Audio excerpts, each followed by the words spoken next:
Let's do this. I'm still very nervous every time I turn on the camera. Holy crap.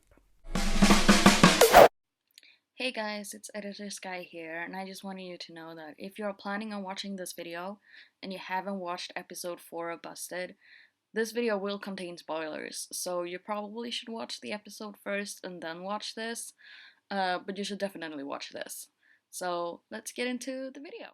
Okay, hi, it's me, I'm back, it's Skyy. Welcome to the Wahzine YouTube page. So I just watched, well, I watched it like 2 days ago, 1 day ago, something like that.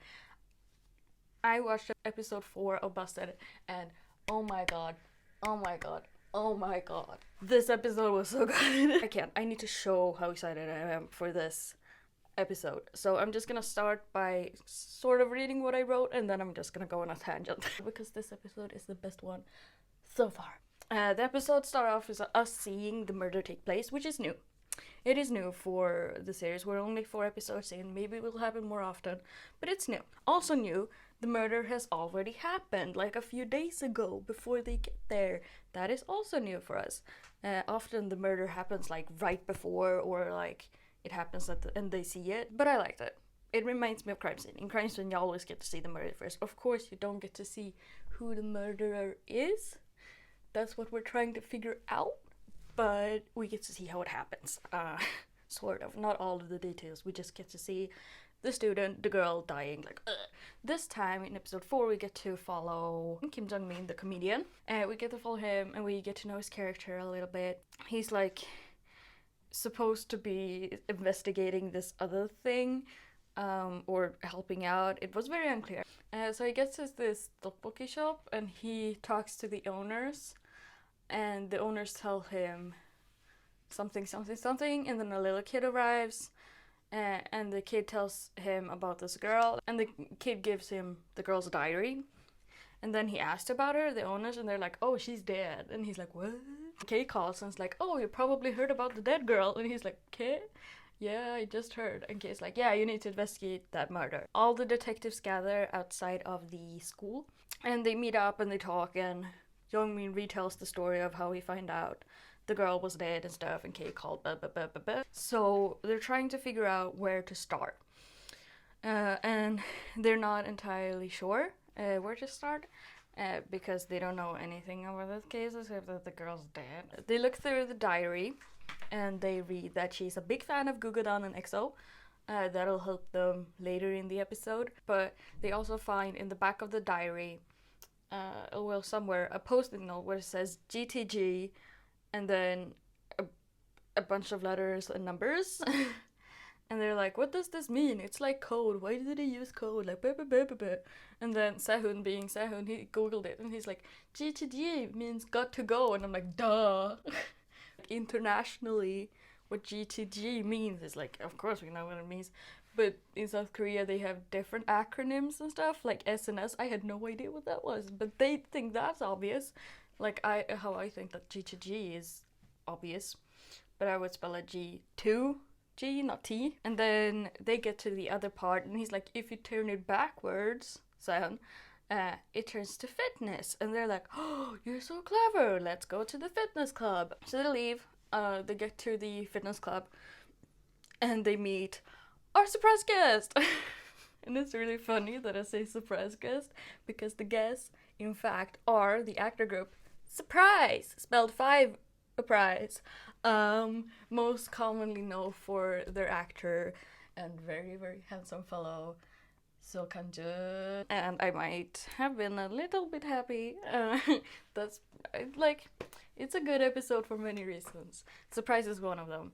So they're there. They're like, "Whoa, who are you, detectives? Why are you talking to us?" And they're like, "Who are you? Do you know this girl?" Blah blah blah blah blah. And it goes back and forth, back and forth. And then the boys reveal that they have been receiving text messages from the dead girl, which is impossible because she's dead. And they're like, we don't know where these texts come from. And then the detectives are like, okay, we're on it. But they're also like, we need to figure out who could be a possible suspect. So they start walking around the school, talking to other students, and they find out that a lot of gossip has been going around one of the guys didn't get into school because she got into the school, so he blamed her for that. Also, Yuni, I should just not remember the names. The dancer guy, he failed his competition because she suddenly changed the choreography and made him trip. So of course he was a bit sad about that. And then also she broke up with her boyfriend before she died, but it wasn't a bad break. It was fine, liksom. It was fine.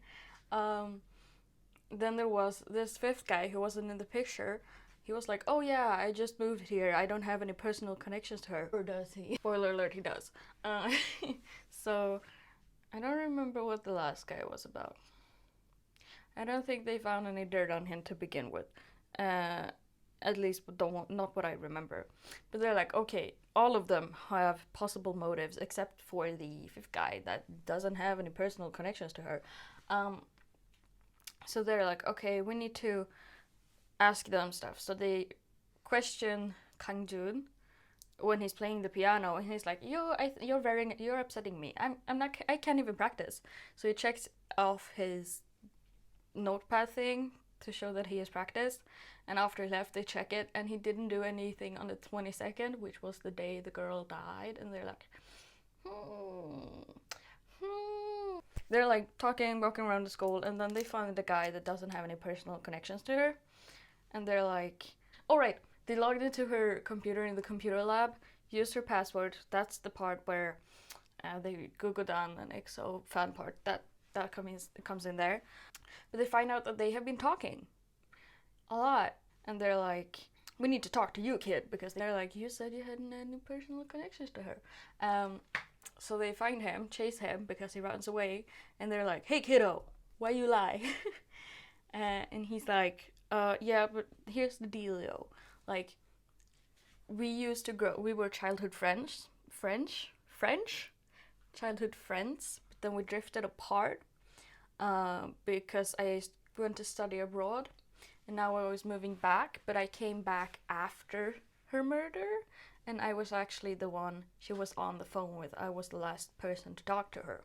And he gets a text, and he's like, I need to go, and they're like, whoa, no, you can't go, and he's like, I'm gonna go, and he's like, no, but then he leaves. But they're like, we need to follow him. He's acting strange. So they do. And they call all the other detectives, and they meet up at this table tennis place.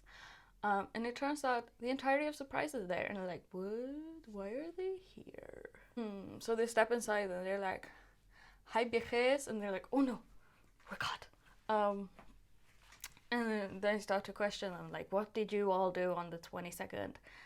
And they were like, oh, Kangdun, you didn't practice on the 22nd, where were you? And he was like, oh yeah, I was at this trampoline jumping place with Teo. And Teo's like, yeah, I went with them. And they're like, oh man. And then they asked all the other people, and they're like, oh yeah, I was at a kayaking competition, so no. And the other two were like, oh, we both went to a karaoke bar, but we didn't see each other. So then they're like, oh, we need to figure out if their alibis are valid. So they all split up. Like, here's the part where they changed. Before, when they had to do something like this, they would put in the entire segment of them doing it, which would get kind of boring sometimes. But this time, they didn't put like any footage of it all until like after they came to the conclusion, which was like, I was kind of looking forward to seeing them kayaking as they were trying to figure it out, because that was what I was expecting. But this time they put it after the entire thing, and I'm not entirely sure how I feel about that bit, because I was like, but I wanted to see it right away. But anyway, they find out whose alibis are valid and whose are like still tricky, which is Kang Jun's and Taeyo's, and they're like, you are our main suspects right now. You're our main suspects.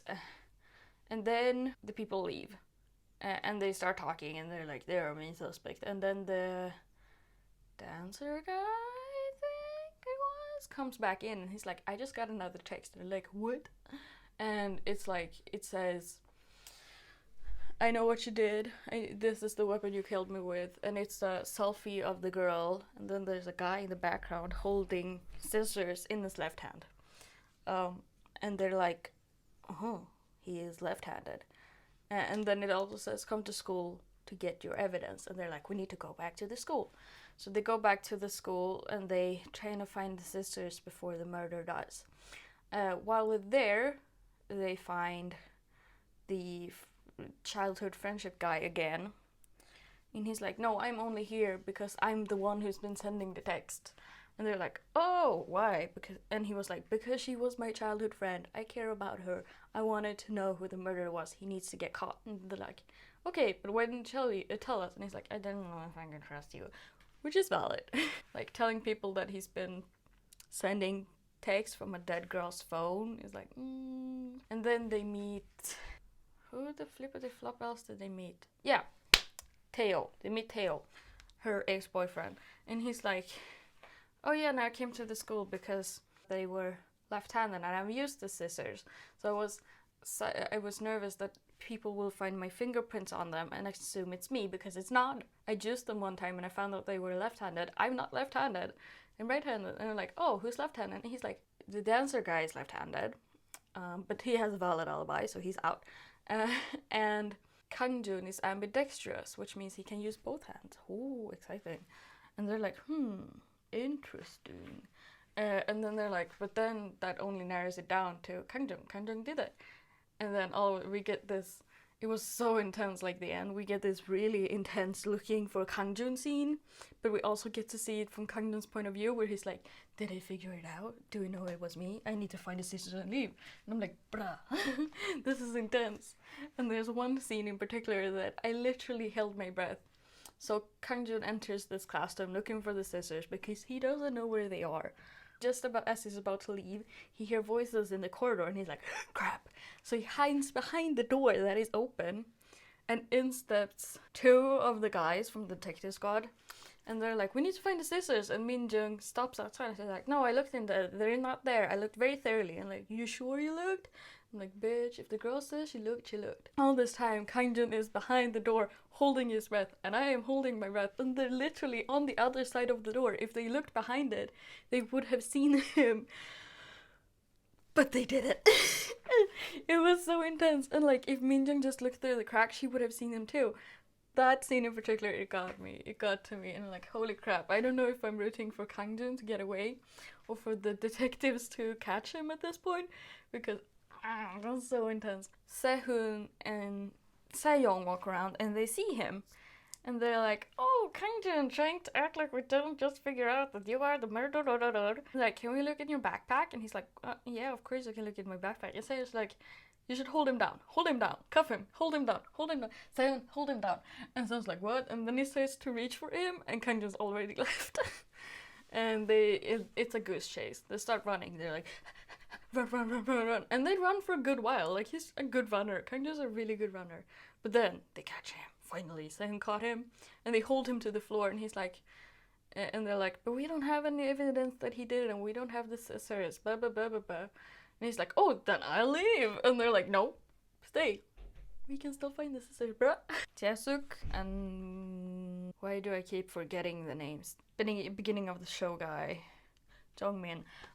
They come up and just is like, we know you did it. We has the evidence. And he's like, crap. They're like, why did you do it? And he's like, she told on my secret that I was poor, so I decided to kill her with the scissors that she gave me. Which is like super anticlimactic. I was like, okay, I get the whole, a lot in Asia has the whole losing face thing about having a lot of pride. But like, stabbing her with the scissors you gave her, would you like to make her lose face or something? I don't know. I thought it was like that part and the alibi part. I was like, this is not... this could have been done better. That's where the episode ends, and for the first time, they actually apprehend the criminal. Yay! That took 4 episodes for them to do. I think one of the major reasons to why is because this episode was laid out differently than all the other episodes. Because in the other episodes, they're like, a murder is going to happen, or it's just about to happen, and stuff like that. And it's almost basically just a chase, this entire thing. But this is like investigation. then chase, and then they caught him. Tomorrow, it's Thursday today, tomorrow episode 5 is released, and I'm gonna watch it, and I'm really excited, and I kind of hope it's sort of the same format as this. We'll see. Like, they've done 3 different kinds of layouts now, I think. Like, they did the first dinner party, there was a murder, and then there was a second murder. By the way, what happened to that guy? Like, he died, and he's like, and then he runs away, and I'm like, bro, he's obviously a bad dude, and there's something in the storyline there with Kay, and I'm like, when is this gonna develop? Because we're in episode 4, and we haven't heard anything about that guy, and like, the scientist was like, you, what chip did I implant in you? And I'm like, what chip did you implant? I don't know, like, bruh. I'm looking forward to that developing. Hopefully it does that in episode 5. I hope it's not one of those things where they're like, they write the episodes and they go along, and then at the end they're like, oh crap, we had a storyline. Because I hate that. There's nothing worse than that happening. Because they do have a storyline with Kay, and they having like the detective implanted him then, and then they it's like this second episode in Jeju, or second or third, with the safe, like that safe obviously had their mark on it. There must be something in there related to them. What was in that? That guy. He's a mean guy. Like, I don't understand. That was my thoughts on episode 4 of the Busted series on Netflix. If you guys, you should probably tell me, should I do the videos like this in front of a camera and just do videos about this, because I thought it was pretty fun, and also it's faster than writing. But should I keep doing this, or should I do a bit of both and do like a more in-depth in the videos and just write very shortly in the post what I thought? Tell me what you think in the comments, and of course give this video a thumbs up if you liked it. Subscribe if you want to get our content every time we post. I click the notification bell to be notified every time we post, because we're gonna post. I'm gonna post. I'm gonna do it, I promise. And of course, as always, check out our social media down below, as well as the Wahzine website. If you haven't, you probably should. Anyway, that's all for me, Sky from Wahzine, and I'll see you guys soon. Bye.